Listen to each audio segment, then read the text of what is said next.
Olá, pessoal! Estamos começando mais um programa do Contra, gravando aqui no Instituto Federal, em Avaré, com os meus amigos que compõem a mesa, o Rafa, que vocês já conhecem, Camila, e hoje nós temos uma convidada para lá de especial. Aliás, são duas convidadas, porque ao longo do programa eu vou contar para vocês uma novidade aqui. A doutora Laura Taveira está aqui com a gente hoje, e um tema importantíssimo da gente discutir, da gente colocar na roda, que é o aborto. A gente vai falar sobre isso hoje e tentando trazer para a discussão de forma sadia, respeitosa, né, a opinião de cada um aqui e todas essas nuances que a gente tem visto nas mídias, né, na política, nas religiões também.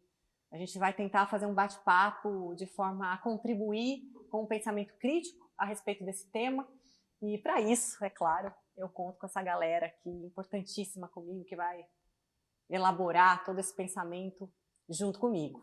Então, vem comigo que nós estamos começando mais um programa.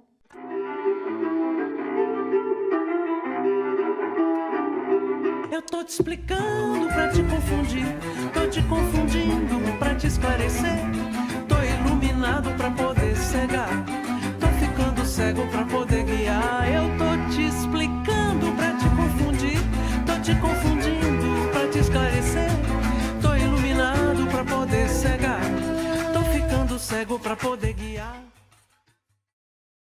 A gente vai começar, claro, com a nossa convidada, a doutora Laura. Primeiro, aliás, eu acho que seria importante a gente falar um pouquinho do conceito, né, do aborto, que é a interrupção da gravidez resultante da remoção do feto antes de este ter a capacidade de sobreviver fora do útero. E existem dois tipos de aborto, né, que é o aborto espontâneo ou o induzido. E é o induzido que a gente vai falar aqui. A gente sabe que a gente tem uma PL rolando aí, falando sobre isso. A gente vai tratar de tudo isso por aqui.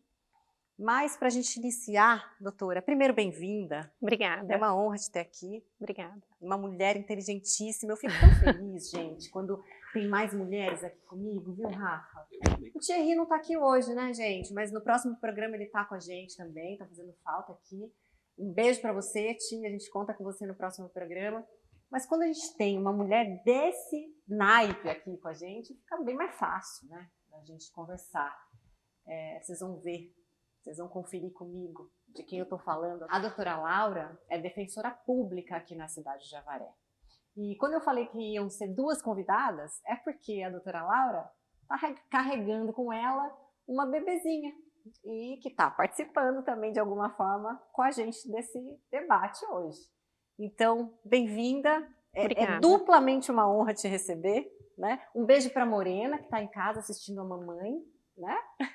E a irmãzinha aqui. Isso. E eu quero que você fale um pouquinho para a gente do que já está disposto em lei hoje e as formas que são previstas na nossa legislação. Quais são elas?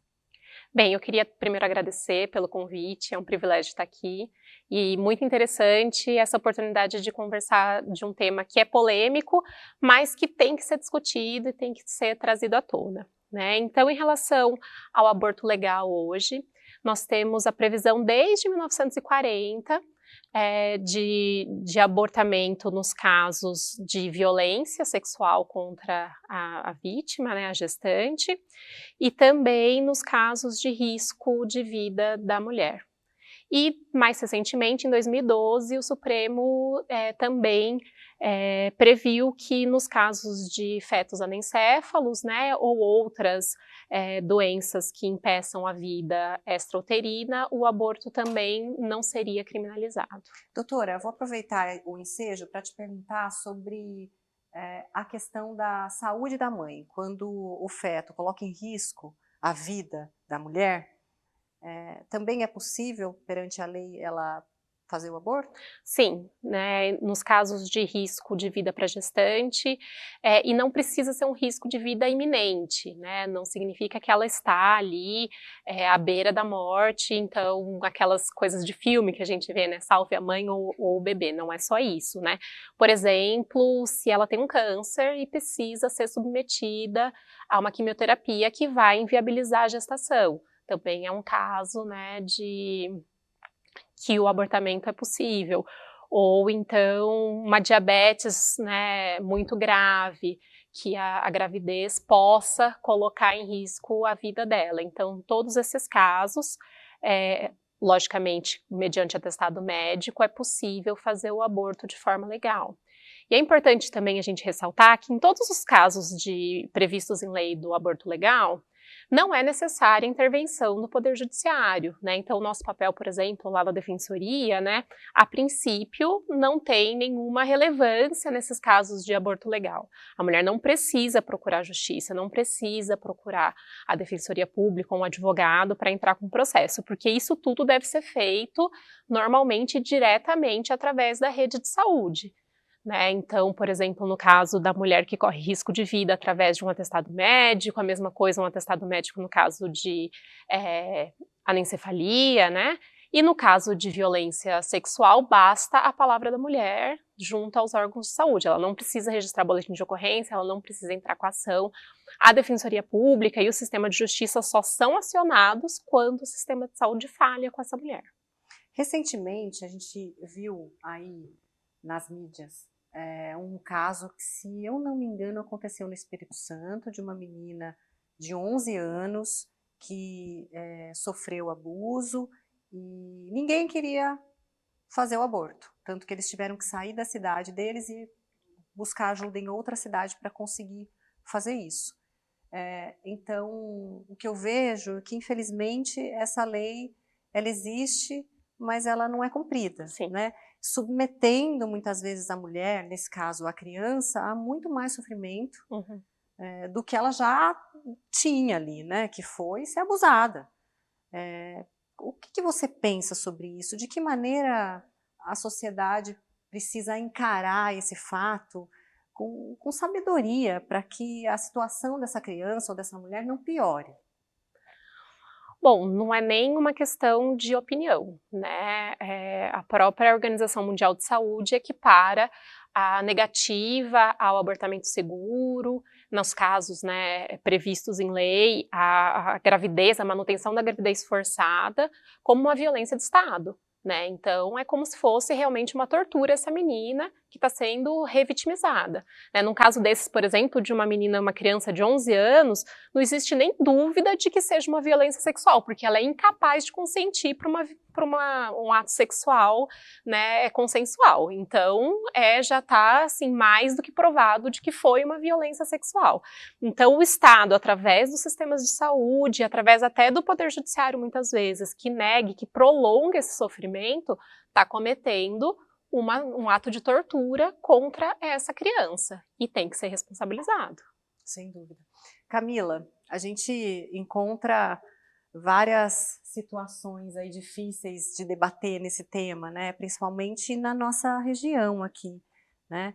Cidade menor, onde infelizmente sempre entra um viés político ou até mesmo religioso. Moral, exatamente. E aí a gente não consegue evoluir no tema, né? De que maneira você, como professora, e depois eu vou fazer a mesma pergunta para o Rafa, eu sei que não é simples você jogar esse tema num grupo de adolescentes, mas de que maneira os profissionais da educação conseguiriam, desde cedo, jogar esse tema para que as pessoas consigam discutir isso de forma sadia, de forma a proteger as mulheres, né, proteger as crianças?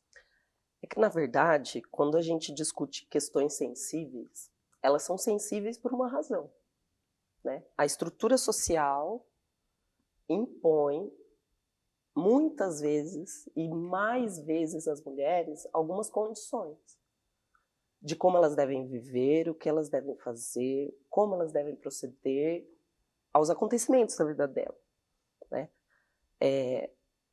Hoje em dia, na escola, já há um espaço mais saudável para muitas discussões sobre o racismo, sobre as questões de gênero, sobre as questões da sexualidade, mas ainda é um tabu. E esse tabu não é quebrado nem só na escola, nem só em casa, nem pelo sistema judiciário, nem pelo sistema de saúde. É um problema de compreensão do que é direito e do que é dever.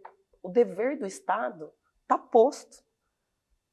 O dever e o direito da mulher ser protegida em algumas situações em relação ao aborto, ela já está dada. Não é uma opinião.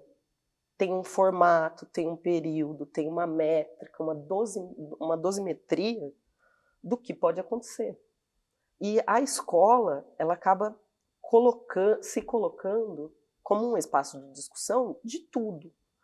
Só que nem tudo só a escola resolve. A gente não consegue resolver o patriarcado que a gente vive em 3 anos de ensino médio.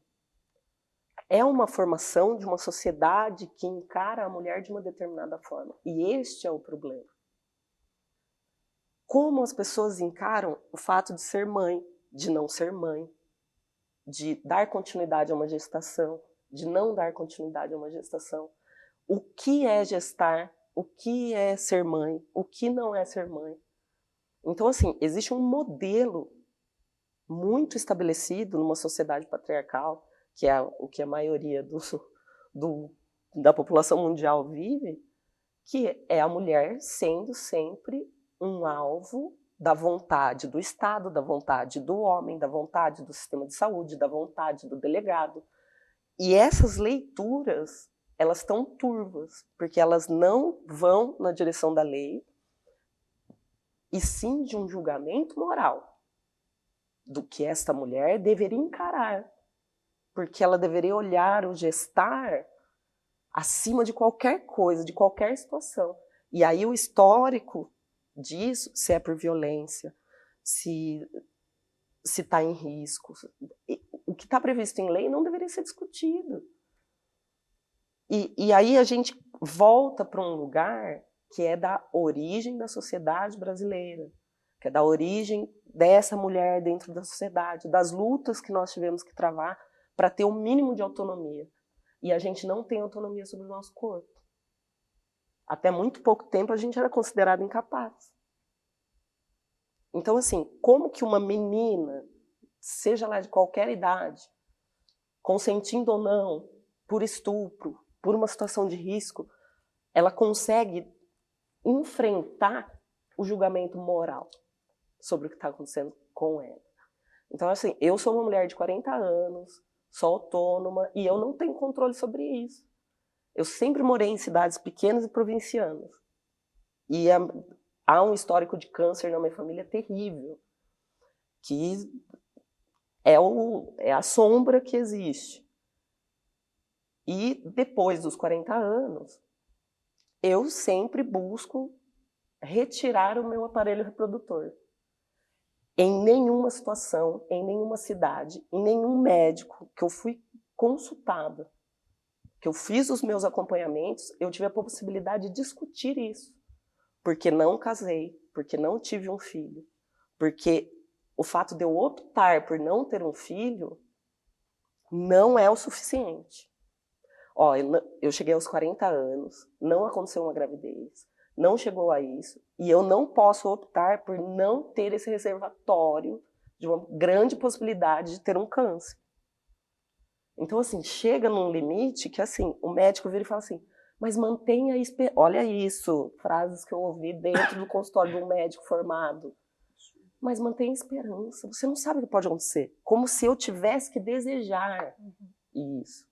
Então, assim, não é só sobre a lei, sobre o que ela coloca, mas é um julgamento moral de qual tipo de mulher eu sou por não querer ser mãe, por optar não ser mãe, por já ter problemas que geram um acompanhamento mais longo, né? Por ter intercorrências na família que, para mim, aos 40 anos, acima dos 40 anos, já não é mais saudável ter um filho.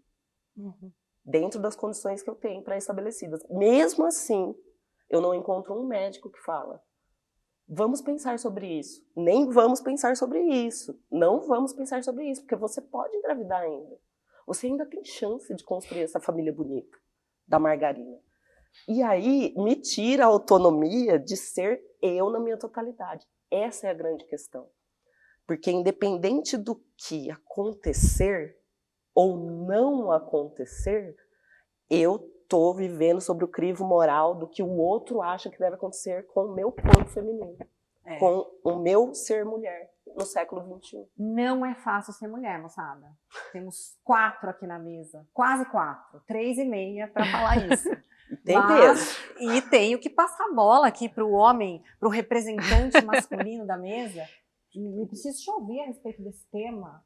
Rafa, me fala como que você, como um pai, como professor, enxerga toda essa problemática que a Camila trouxe, o que também expôs a doutora Laura, e de que maneira a gente poderia ter um espaço mais aberto e mais saudável para discutir esse tema. Perfeito. Bom, primeiro eu acho que eu realmente não tenho lugar de fala. É de vocês esse espaço para essa discussão, né? Que difícil hoje você aqui, hein? Não, mas estamos aí juntos.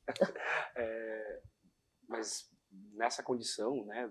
Na condição profissional, de professor, de estar nesses espaços de, como a apontou muito bem, a gente não vai resolver, né? Eu não vou mudar a sociedade, mas a gente tem que promover essa discussão, essa mentalidade além do senso comum. A gente precisa mostrar para as pessoas exatamente toda essa dimensão do eu, né? Sou eu. Eu vou me permitir discordar só de uma pequena coisa que você falou. Concordo com absolutamente tudo. Todo o resto. Aí, de um ponto. Você falou, a gente não deveria discutir aquilo que já está legislado. Eu acho que a gente pode discutir para aprimorar, né? E para melhorar, não para, como está sendo proposto agora, aí, piorar sensivelmente. Né? Então, aí, nesse sentido, a gente consegue, numa sala de aula, trazer essa discussão, fomentar um debate, né, de estruturas. Exato. As pessoas terem base para poder defender os seus próprios pontos de vista, inclusive. Ou ter certeza de se aquilo que elas pensam é realmente o que elas pensam, ou se é essa estrutura moral, patriarcal, né, arcaica, religiosa, que está levando ele para aquele lugar. Sem dúvida. Nós vamos falar um pouquinho mais sobre isso no próximo bloco, porque, como disse a doutora Laura no início, essa lei, ela é esse decreto, ele é de 1940, então já se passaram muitos anos até aqui. É claro, a sociedade é mutável, tudo está acontecendo rapidamente. Sem dúvida, esses pontos devem ser discutidos, mas nunca, jamais, para penalizar a mulher, mais uma vez. Então, espera um pouquinho que no segundo bloco a gente vai falar muito mais sobre esse tema, que é tão afetivo e que eu acredito que vocês também estão conferindo aí, estão ganhando muito conhecimento hoje aqui com a gente. Até já, a gente já volta. Tô ficando cego pra poder guiar.